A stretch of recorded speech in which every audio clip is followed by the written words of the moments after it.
نہیں علاج کیا تو یہ فالج یا دماغ کو نقصان پہنچانے کے علاوہ موت کا سبب بھی بن سکتا ہے۔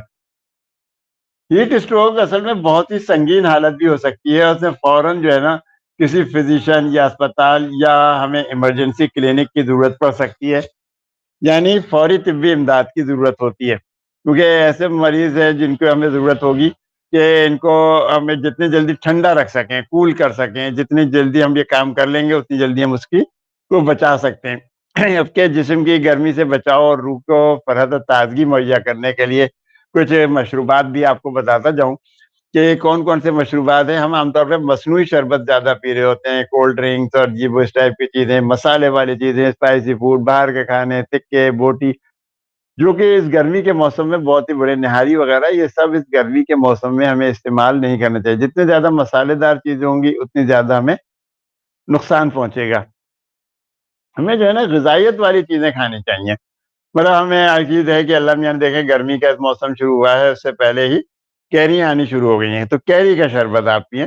کیری کا شربت پننا ہمارا ایک رواج بھی ہے، پرانے لوگ جو تھے ہمارے یہ بہت زیادہ استعمال کرتے تھے، بہت زیادہ سے استعمال کرتے تھے، کہ کیونکہ یہ متلی، بے چینی، پیاس، منہ کی خوشبو اور لو کا بہترین علاج ہے۔ آپ لوگوں کو ضرور آتا ہوگا، ہو سکتا ہے کبھی موقع ملا تو میں ایک پروگرام اس کے اوپر بھی کر لوں گا کہ کیری کا شربت یا آم کا شربت جو ہے کیسے بناتے ہیں۔ مطلب آم کی چٹنی یہ اس معاملے میں بہت اچھی ہوتی ہے، کیری کی چٹنی ہمارے یہاں بہت زیادہ بنا کرتی تھی، کیونکہ ہمارے اپنے گھر میں آم کا پیڑ ہے گا، تو اللہ کا شکر ہے بہت آم آتا ہے، بہت ہمیں مزے آتے ہیں ان چیزوں پہ، کہ یہ شربت، یہ چٹنیاں یا آم کی چٹنیاں ہمیں بہت زیادہ مزہ دیتی ہیں۔ تو ذیابطیس کے مریضوں کے لیے بھی اس شربت میں یا اس مشروب کے استعمال میں یا کیری کے شربت میں کوئی حرج نہیں ہے، تاہم آپ اس کے لیے چینی استعمال نہ کریں، اور یہ ہضم کے لیے بھی بہت اچھا ہے، بھوک کے لیے اچھا ہے۔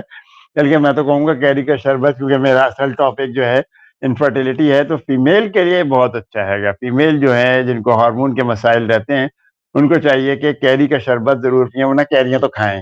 آج کل کی لڑکیوں کی بڑی عجیب بات ہے، کیریاں نہیں کھاتی، یار کیوں نہیں کھاتی؟ پتہ نہیں، اچھی نہیں لگتی، پتہ نہیں اچھی نہیں لگتی۔ ارے بھائی، آپ لوگوں کے لیے تو یہ قدرت نے اتنی اچھی چیز بنائی ہے کہ آپ اگر اس کو استعمال کریں تو آپ کے 85 قسم کے جو آپ کے مسائل ہیں انفرٹیلٹی کے اور آپ کے ہارمونل ہیں، وہ سارے کے سارے ٹھیک ہو سکتے ہیں۔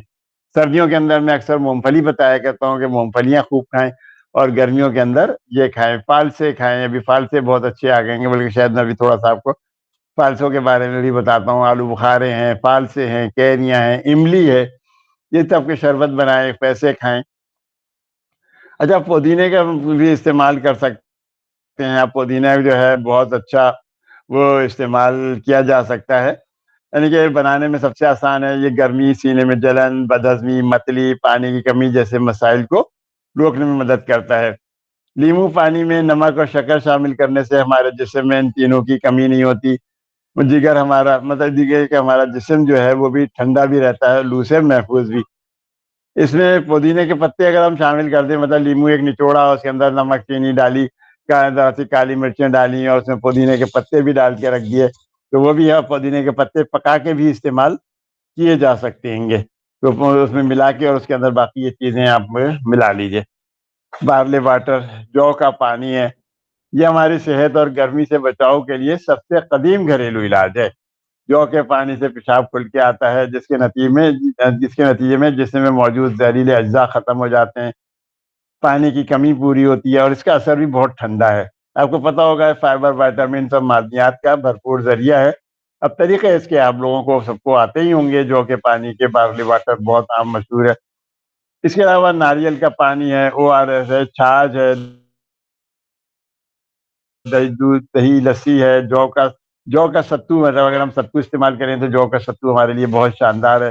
تربوز کا شربت، تربوز بہترین آیا ہوتا ہے، کھیرا ہے، ککڑی، خربوزہ، ناریل کا پانی جو ہمیں بہت اچھا وہ ہوگا، کچا ناریل ہم استعمال کریں، سندل کا شربت، املی اور فالسے کی باتیں کر چکا ہوں، اس کا شربت اگر مل جائے تو یہ بھی بہت اچھا ہے، ورنہ آپ تازہ بنائیں، کوئی ضرورت نہیں ہے کہ اس میں شکر زیادہ ہوگی اور املی، فالسے کم ہی ہوں گے۔ یہ سب ہمارے جسم کے لیے گرمی سے بچاؤ میں اہم رول ادا کرتے ہیں۔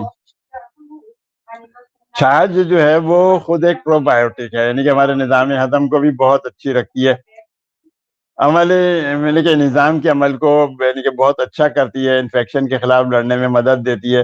آپ صرف پودینے کے پتوں کو پکا کر اور ٹھنڈا کر کے بھی پی سکتے ہیں، یہ بھی گرمی کے اثر کو کم کرنے میں معاون ہے، مطلب ٹھنڈا کر دیں. لیکن ابھی جیسے میں نے پہلے بتایا تھا کہ بھنا ہوا گوشت، مسالے دار اغذیات، چائے، کافیاں اور یہ نہیں استعمال کریں، اسٹریس سے بچیں. سبزیوں میں بہت سادی سبزیاں جی کہ لوکی ترئی بہت آ جاتی ہے، گاجر خیر ختم ہو گئی ہے، لیکن کھیرا ہے، ککڑی ہے، شوربے والی غذائیں استعمال کریں تاکہ پانی اور اچھا استعمال ہو سکے. لیکن مصنوعی شربت کچھ بھی نہ کریں، چاہے وہ روح افزا ہو، جام شیریں ہو، کچھ ہو، کولڈ ڈرنکس بھی ہیں وہ بھی بالکل نہیں ہے، پیزا، برگر، فاسٹ فوڈ، ان سے پرہیز کریں. دلیا اور دہی کا استعمال، دہی وہی تو خوب اپنا استعمال کر سکتے ہیں. اچھا، دودھ کی جو زیادہ تر مصنوعات ہوتے ہیں ان کو ہضم کرنا مشکل ہوتا ہے، لیکن سادہ جو دہی ہے اس کے اثرات دودھ کے بالکل برعکس ہوتے ہیں.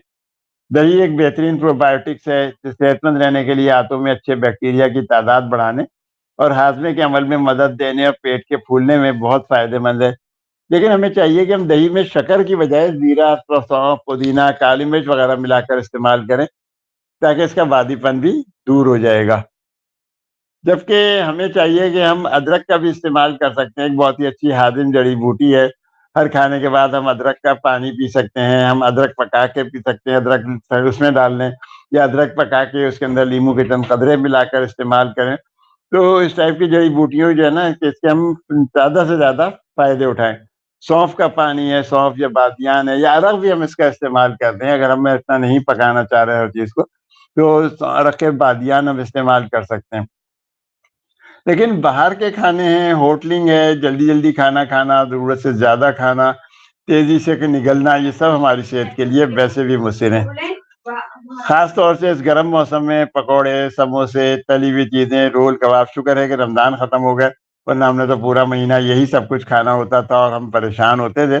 تو رمضان المبارک میں بھی پرہیز ویسے بھی کرنا چاہیے مسالے دار اغذیات سے اور ان چیزوں سے، کیونکہ یہ خشکی بڑھاتی ہیں، پیاس بڑھائیں گی جو کہ رمضان میں آپ کو عبادت سے غافل کریں گی. لیکن بہرحال اب رمضان نہیں ہے تو ہمیں کوئی اتنا بڑا ایشو اس معاملے میں تو نہیں ہے. تو اچھا، پانی پینے کی کوئی خاص مقدار تو نہیں ہے کہ ہم کتنا پانی پئیں. البتہ یاد رہے کہ ہم اتنا پانی ضرور پئیں کہ دن کے 24 گھنٹے میں ہم کم از کم بھی 4 سے 5 دفعہ ٹوائلٹ جائیں، یعنی کہ 4 سے 5 دفعہ ہم پیشاب کو ضرور جائیں. اگر یہ 2-3 دفعہ ہو تو ہمیں پانی کی مقدار بڑھا دینی چاہیے.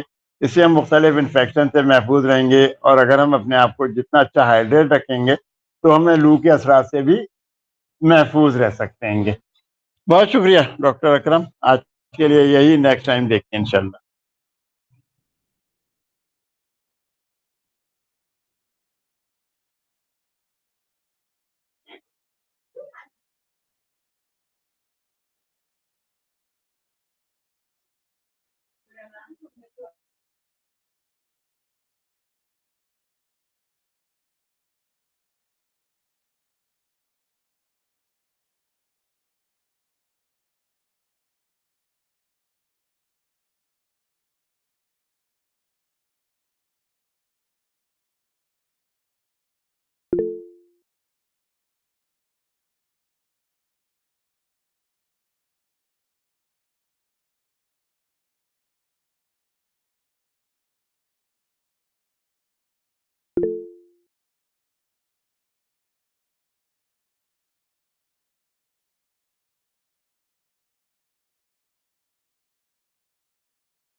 Good evening, ladies and gentlemen. Thank you very much for giving me voice. Today, I will talk about progress in valorization of biomass statistical perspective. Article Professor Pali from Budapest University published in Progress in Journal of Mathematical published the progress in valorization of statistical perspective. There are several biovalorization biomass. The milestone paper gave new impulse and biomass. The goal of the present work was to analyze means of scientific literature statistics that main parameters of for evolution, thoughts, ideas, and results induced by this 10 years period. Biomass combine mass of organic compounds generated by all living beings on the earth. It is regarded also as renewable organic material that comes from plants and animals. However, if people number reach above 30 billion people, it will not be renewable.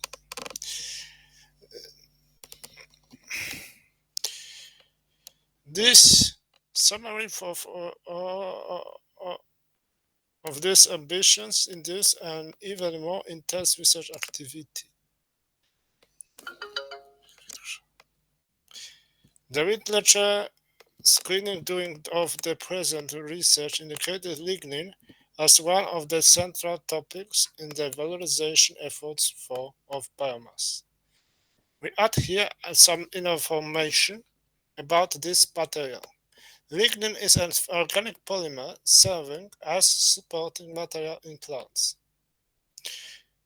From present vertical viewpoint, it is large quantity and desired side product of industries like paper making, found yearly in hundreds of megatons quantity. The structure of lignin is fairly variable, depending on the plant species. Three main components can be identified in most kinds of lignins: cauliflower alcohol, propane, synapyl alcohol, and paracumul alcohol. There is the city of the research and development activity on problems and the possibilities offered by lignin is indicated by the fact of Web Science gift hits for lignin 127,967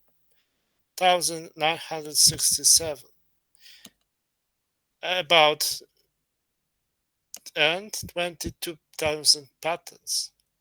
The intrinsic availability of enormous quantity of data make possible to put inside out the microscope and gain quantitative understanding the patterns and dynamics of scientific discovery that gave new research.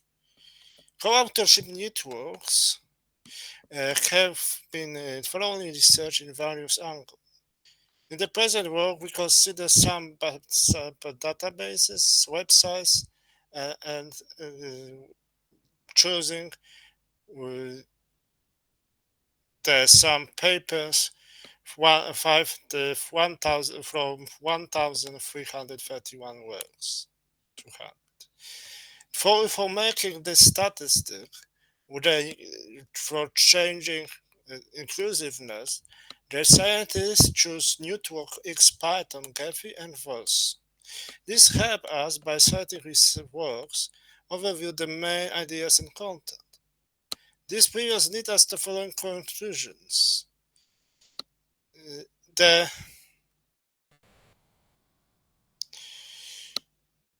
distribution is frequency of citing words is 1 of outer is by 12 is 1%. 7 is 16% probability. The biggest frequency of number per auto is of sighting is the for 1 and 2 is to 10,000, while to 110 increasing to 70 is decreasing. The most important sighting papers are during the chemistry, less over 800, while rest only 300 and 200 energy fuels per year. This shows the enormous focus research on chemistry field. Lignin is closely related to lignin, where effects of occur frequently. This shows the inclusion of lignin is also combined with macroalgae, pyrolysis, bioferrin, biomass, viscose. This and graphene are most important correlations. All number of citation is per year last for 2020 926. In case of Professor Barta, is the 300 263. So enormous some some research make, but the second other one was only 363. So it shows the big advantage of Professor Barta of other researchers in publishing papers. These are several definitions make. A network of finite undirected graph denoted by G is represented by set of nodes or vertices and set of edges joining some pairs of nodes in the mapping of relationships between people, groups, computers, and other connected entities. We can say two nodes are adjacent or connected if they are joined by at least one edge. A loop is an edge that joins a node to itself. Two or more edges that are incident to same nodes are called multiple edges or parallel edges. The network of a finite undirected graph is called simple if it doesn't contain loops of multiple edges. A path between x and y is a sequence of successive edges where nodes are distinct from one another. The length of the path is the number of the successive edges. Nodes x and y are said to be connected if there exists at least one path between x and y in the network. Otherwise, x and y are disconnected. A network is said to be connected if every two nodes, x and y, are connected, otherwise we call disconnected. A disconnected network is formed by connected components that are maximal. The degree of node is the number of edges incident to x where loops are counted twice. 8. Definition is the average degree of network with n nodes and e edges provides information about the number of edges compared to the number of nodes. Each edge is an incident of two nodes and counts in the degree of both nodes. That's the average degree. Our directed is 2 Euler divide n. A path is geodesic if this point cannot be